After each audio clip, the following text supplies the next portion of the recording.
Quiero un fuerte aplauso, como anfitriones que somos, para recibir a quien llega desde México con su obra, con su arte, pero también con un montón de sueños hechos realidad y, como todo artista, muchos más aún por concretar. Fuerte el aplauso para Odín Dupeirón.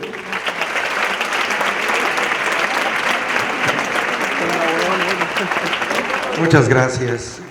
Bueno, pues ¿qué tal? Soy Odín Dupeirón, soy actor, soy escritor, soy director. Llevo mucho tiempo trabajando en México en esto, hago televisión. Seguramente muchos no me conocerán, les platico un poco. Hago mucho teatro, pero durante 16 años hice un programa que se llamó Plaza Sésamo, que no sé si habrán visto alguna vez. Había 3 personajes que eran Abelardo, Pancho y Lola. Yo hacía a Pancho Contreras, hacía la voz y lo manejaba. Durante mucho tiempo trabajé en televisión. Termino dando conferencias, no soy conferencista, no soy psicólogo, no soy coach de vida, no soy motivador. La gente quiere decir que soy motivador, pero yo no soy motivador. Yo digo lo que pienso, la gente se motiva sola. Yo no tengo nada que ver con eso. Empiezo a dar pláticas porque en un momento de crisis muy importante en mi vida escribo un libro que se llama Mi colorín colorado, este cuento aún no se ha acabado. Un momento de crisis económica, por azares del destino me quedo sin trabajo, renuncio a un programa de televisión que no quería hacer, pierdo todo mi dinero. Yo tenía una exclusividad con la empresa con la que trabajaba, me quitan la exclusividad, me quedo sin trabajo y con una crisis económica muy fuerte. Y decido escribir un libro. Decido escribir un libro no porque yo soñara ser escritor de libros, no porque en algún momento yo pasara por una librería y dijera, algún día voy a estar en los libros. No, escribí un libro porque era más barato, porque no necesitaba actores, no necesitaba director, no necesitaba nada más. Era el papel y yo. Y escribí un libro como un ejercicio porque, bueno, aparte de ser actor, soy escritor y me gustaba mucho escribir teatro. Pero no podía escribir teatro porque escribir teatro era buscar actores y un director y una productora, y entonces el teatro era un libro, más fácil. Ya. Escribo el libro como ejercicio. El libro termina por venderse, bla, bla, bla, bla, bla. Se vende, se convierte en bestseller nacional en México, y los de la editorial me dicen, prepárate una conferencia para ir promoviendo el libro. Yo decía, ¿qué es prepárate una conferencia? O sea, ¿cómo prepárate una conferencia? Yo soy actor, yo no soy conferencista, no sé, o sea, ni siquiera soy escritor de libros. Escribí un puto libro y ya, no es más, o sea... Pues ve a ver a los escritores de libros. Me fui a ver a los escritores de libros, donde presentaban generalmente los libros, eran pues escritores muy de la universidad y muy estudiados y muy de filosofía y letras y la chingada. Y yo, pues no sabía mucho de nada. Entonces generalmente estos dos, había unos silloncitos, donde había una mujer que le decía al escritor, maestro, ¿cómo fue que usted escribió este libro tan profundo? Y el hombre decía, bueno, yo traté de hacer un retrato muy formal de la parte que...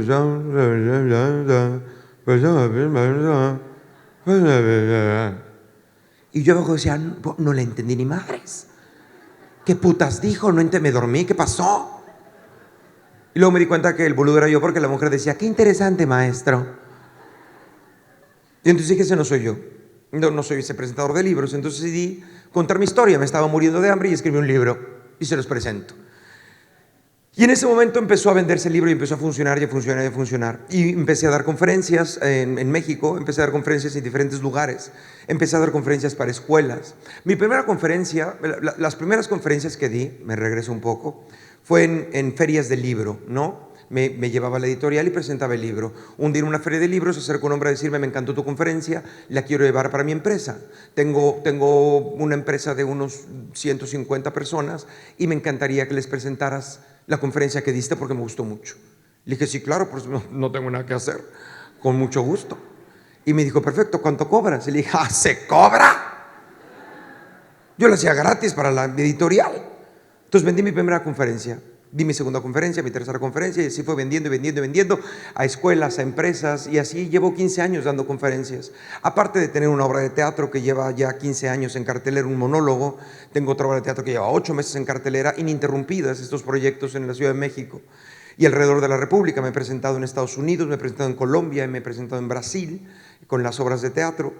Y mis conferencias, ¿qué es esto que hago? Platicar básicamente a dónde voy. Mis conferencias cambian, no tengo nada planeado, hablo sobre lo que pienso en la vida, hablo sobre lo que creo y sobre lo que sé, ¿no? Mi conferencia se llama Esto Sé, porque habla de lo que yo sé, ¿no? No habla más que de lo que sé. No he estudiado nada, no lo aprendí en filosofía y letras, no es un curso que tomé y se los vengo a enseñar, es lo que aprendí a putazos en la vida, ¿no?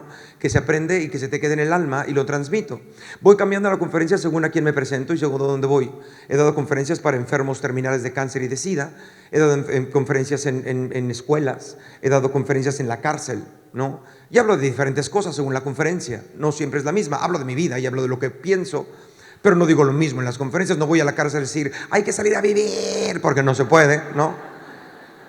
No es lo mismo, o a los enfermos de SIDA que están muriendo, enfermos de cáncer, así como disfruten la vida, lo que les queda.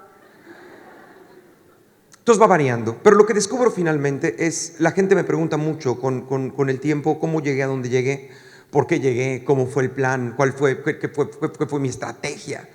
Y siempre digo lo mismo, no tengo estrategia, no tuve estrategia. Mi estrategia es la pasión por lo que hago y por lo que me gusta. Mi estrategia, que si acaso es, nunca fui por el dinero, ni por la gloria, ni por la fama. Yo simplemente quería trabajar, quería hacer lo que amaba y lo que me gustaba hacer, que era transmitir, contar historias, contarle a la gente lo que pienso a través del arte, que es lo que hago, ¿no? Lo que aprendí, lo que cuestioné y lo que cuestioné desde chiquito. Porque una de las cosas que entiendo es que fui un cuestionador, fui iconoclasta desde niño. Yo fui un niño que nació con un problema, era hiperkinético, que es más que hiperactivo, que es más que un hijo de puta. Coño, me tenían que dar pastillas para dormir en la mamila porque no dormía.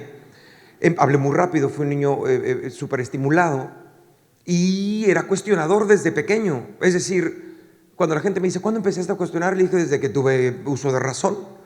Yo me acuerdo perfectamente cuando perdí mi primer diente. En México, no sé si acá, pero tenemos el ratón de los dientes. Hay un lugar donde se la de los dientes y tal, pero en México tenemos el ratón de los dientes, que es el ratón Pérez. Entonces me acuerdo que pierdo el primer diente, estamos en un grupo con mis primos y tal, porque ya se me estaba aflojando, y en una reunión me acuerdo que se me cayó el diente, fui con mi mamá y le dije, se me cayó el diente, con los primos. Y mi mamá dijo, qué bueno, hay que ponerlo en la almohada para que traiga dinero el ratón. Y todos fueron de, sí, y yo, no, esperen. ¿Cuál ratón? El ratón de los dientes. Y todos, sí. Y yo, no, ¿cuál ratón? ¿De qué dientes? ¿De qué me hablas? Y mi mamá decía, es como el ratón Mickey. No, y mis primos era como, claro. Y yo, no, claro, no, nada, esperen. El ratón Mickey es una caricatura. Yo he visto ratones reales, no tienen mucha pinta de tener mucho dinero. ¿Cómo está aquí el pedo? Para este momento, los tíos y los amigos de la familia eran como, dejen a Odín con su mamá, vámonos todos, por favor. Y mi pobre madre se quedaba a decir, me decía, Odín, soy tu madre, créeme, coño. El ratón de los dientes, pon el puto diente bajo de la almohada y ya. Ok. Entonces me acostaba el diente abajo de la almohada y yo quería reventar en preguntas. Y no, yo decía, hasta que decía, no entiendo. De niño, cada vez que yo decía, no entiendo, mi mamá decía, puta madre. ¿Qué no entiendes, Odín? ¿Qué es lo que no entiendes? Yo que el ratón de los dientes. ¿Qué ratón de los dientes? El ratoncito Pérez. Se llama Pérez, ok. El ratón Pérez de los dientes se va a llevar mi diente, va a dejar dinero. Va. ¿Para qué quiere mi diente? Los colecciona, Odín. ¿Los colecciona? Los colecciona. ¿Todos mis dientes? Todos tus dientes. Colecciona dientes. De todos los niños. ¡De todos los niños! Y todavía mi mamá me dice, se llevó mis dientes. ¡Oh! ¿Cuántos años tiene el ratón? ¿Cuánto vive un ratón promedio? ¿En qué trabaja? ¿De dónde saca dinero? ¿Cómo le da tiempo de ganar dinero, trabajar y tener los dientes para ir por los dientes? Pues soy yo. Toma el dinero, dame el puto diente y ya. Como sea, soy yo. Mi corazón descansaba y decía, eso me suena lógico. Tomé el diente, a mí me vale madre, dame el dinero y ya. La transacción no me importaba si era el ratón de los dientes, me importaba el dinero. Y después vinieron los Reyes Magos. Y yo no entendía qué puta con los Reyes Magos, cómo vienen y cómo pasa y qué está pasando. Entonces yo pensaba que los regalos estaban escondidos, que algo tenía que ver mi mamá en el asunto. Entonces me ponían a ti a cuidarme. Y es que todo era absurdo. Y de niño me lo sonaba, ¿no? Hay que dejar el agüita para el camello que va a venir en la tapita de Gerber, ¿no? De la tita. Y yo le veía y decía, no le va a alcanzar. Es que es un camello mágico. Entonces, ¿para qué quiere agua? O sea, es muy mágico, pero no tan mágico. Y así vino todo, y así vino la religión. Soy un gran cuestionador de la religión. No soy religioso, no soy nada religioso, soy un poco hereje. Pero respeto la libertad de culto, respeto a la gente que quiere creer en Dios, está muy bien. Siempre que creas en Dios, que sea un Dios que te da tu favor y no en tu contra. Que sea un Dios que sea permisivo, que te entienda, que la cagas, ¿no? Que no se enoje mucho porque te apendejas. Apendejar no es lo mismo en argentino, ¿verdad? Como que ¿cómo se dice? Boludo, que te vas a un... Pero finalmente los cuestionamientos me llevan después al cuestionamiento de la vida, que es importantísimo para mí.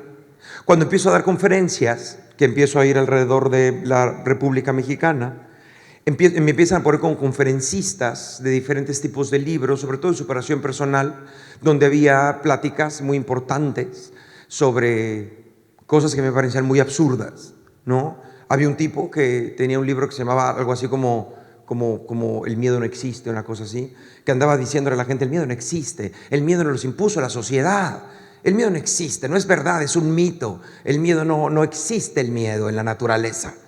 Y la gente abajo decía, claro, sí es cierto. Y yo atrás decía, ¿qué tienes este pendejo? ¿Qué está diciendo? ¿Cómo que no existe el miedo?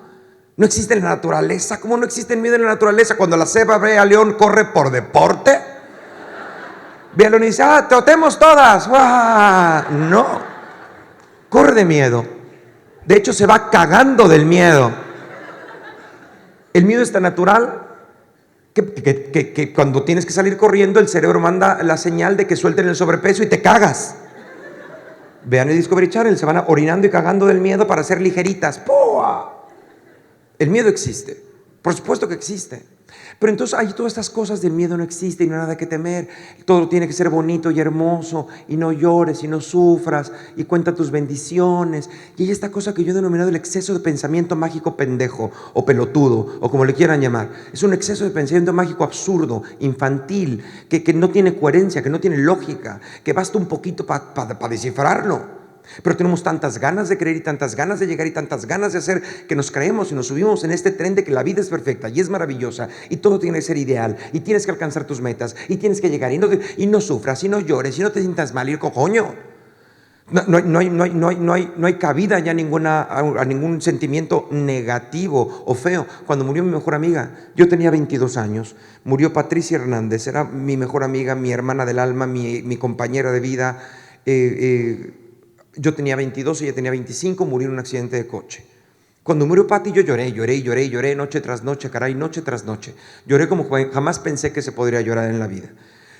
Y estábamos en el velorio y la gente llega a decirme, no llores. Y yo, ¿cómo no voy a llorar? Se murió Pati, ¿cómo no voy a llorar? No llores, no.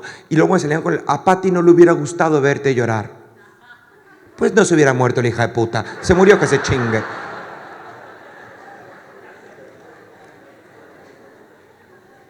Y lloraba. ¿Por qué uno llora? Porque el llanto es una cosa natural que tenemos.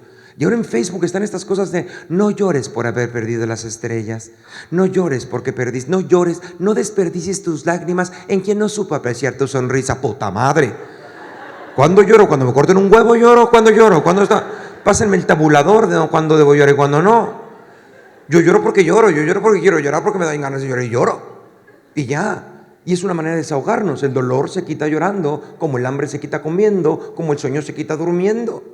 Pero vamos por la vida con este pensamiento mágico pendejo o pelotudo en el que te dicen no llores o no sufras o no te quejes. ¿Para qué te quejas? No te quejes. Esta gente que te dice no te quejes me enerva. No te enojes, ¿para qué te enojas? El que se enoja pierde. No te enojes. Cada vez que alguien me hace una hija de putés y me dice no te enojes, me emputo el doble.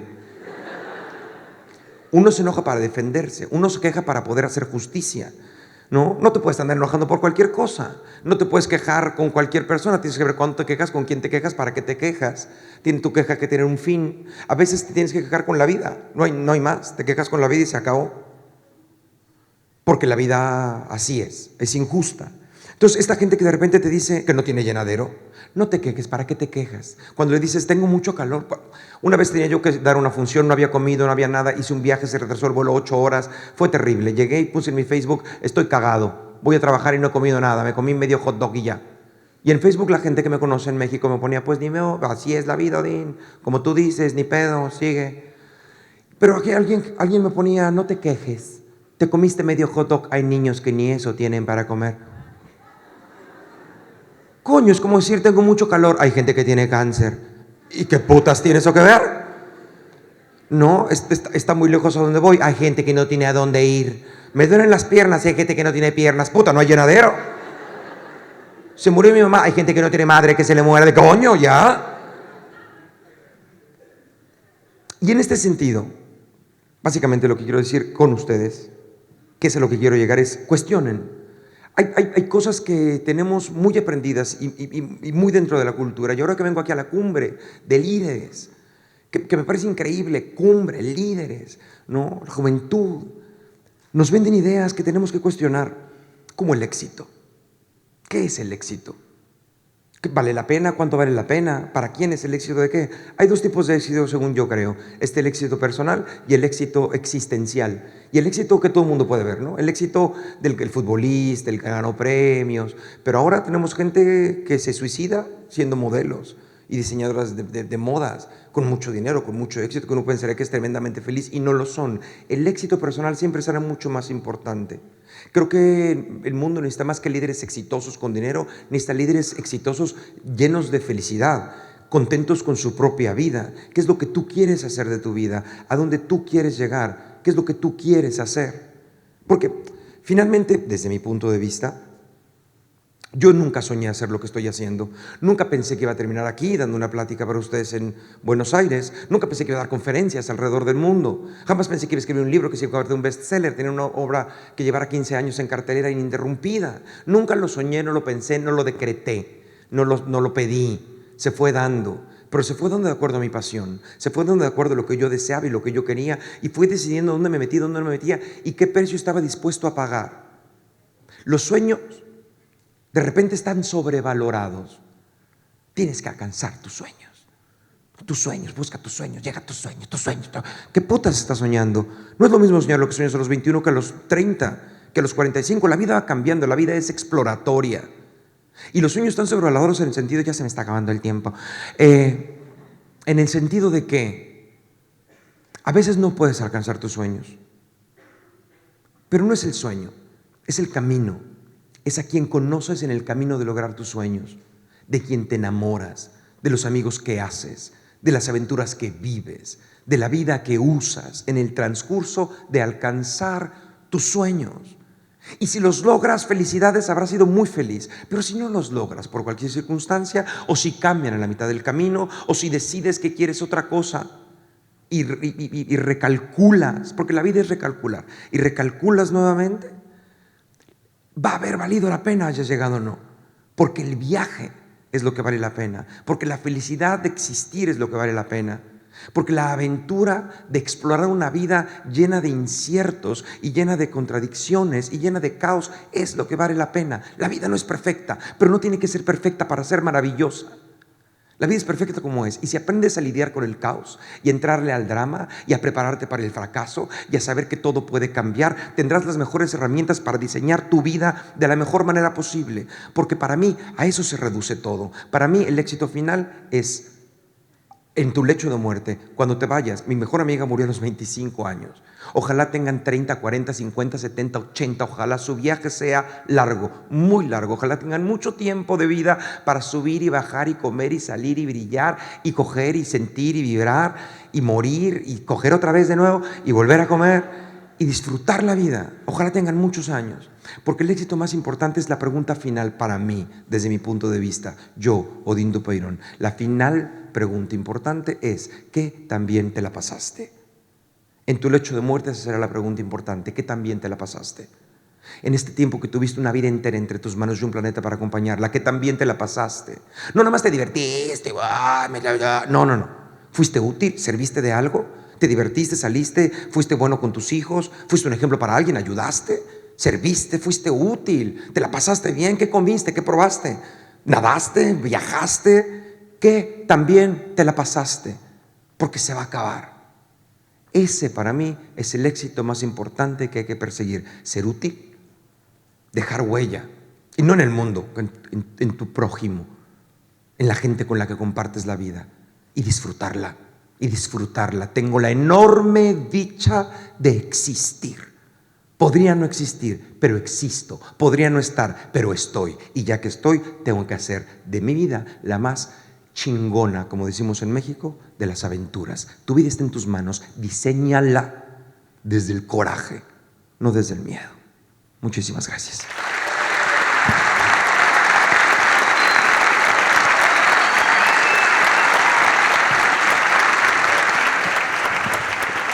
Bueno, miren que llegó el presidente de la Fundación Internacional de Jóvenes Líderes, que va a hacer entrega de este reconocimiento a Odín Dupeirón. Fuerte el aplauso para él. El gracias nuevamente por estar con nosotros esta mañana.